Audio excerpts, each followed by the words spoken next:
रूस यूक्रेन युद्ध में दोनों ही देशों का अड़ियल मिजाज देखने को मिला है। पश्चिमी देशों के दम पर लड़ रहा यूक्रेन ना तो खुद हार मान रहा है, न ही रूस जैसा ताकतवर देश छोटे से यूक्रेन पर जीत दर्ज कर पा रहा है। ऐसे में दोनों ही देशों की सेनाओं और उनकी जनता को सबसे ज्यादा इस युद्ध का दंश झेलना पड़ रहा है। रूसी हमलों से त्रस्त यूक्रेन ने अब भीषण पलटवार करना शुरू कर दिया है। अमेरिका से मिली खतरनाक मिसाइलों के बूते यूक्रेन ने एक बार फिर रूस पर हावी होने की मंशा जताई है।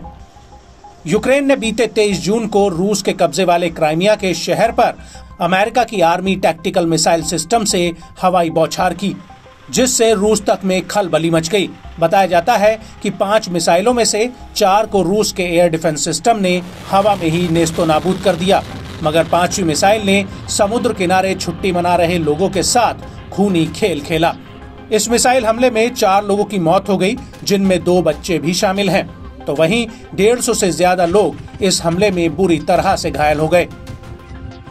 यूक्रेन के इस जबरदस्त हमले से रूस बौखलाया हुआ है। रूस ने यूक्रेन को जल्द इस हमले का जवाब देने की कसम खाई है। रूस ने इस हमले के पीछे अमेरिका का हाथ बताते हुए दोषी करार दिया है।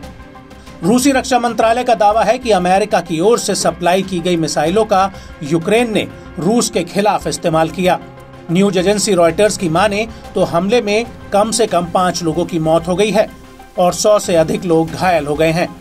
वहीं इस हमले से भड़के पूर्व रूसी राष्ट्रपति दिमित्री मेदवेदेव ने चेताया कि यूक्रेन की ओर से क्राइमिया के शहर पर मिसाइल हमले के बाद अमेरिका भीषण आग में जल जाएगा।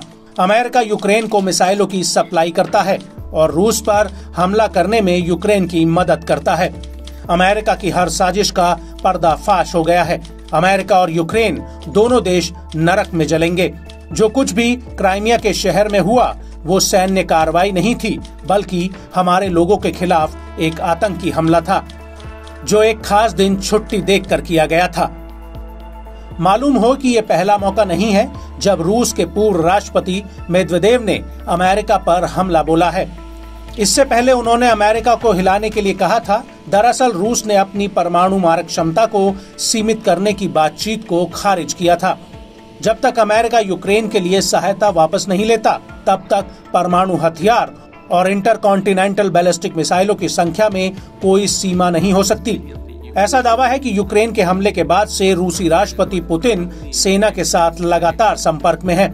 खास बात है कि हमले को लेकर ना तो यूक्रेन और ना ही अमेरिका की ओर से कोई टिप्पणी सामने आई है। इस साल की शुरुआत में अमेरिका ने यूक्रेन को लंबी दूरी की अटैकमस मिसाइलों की सप्लाई शुरू की थी।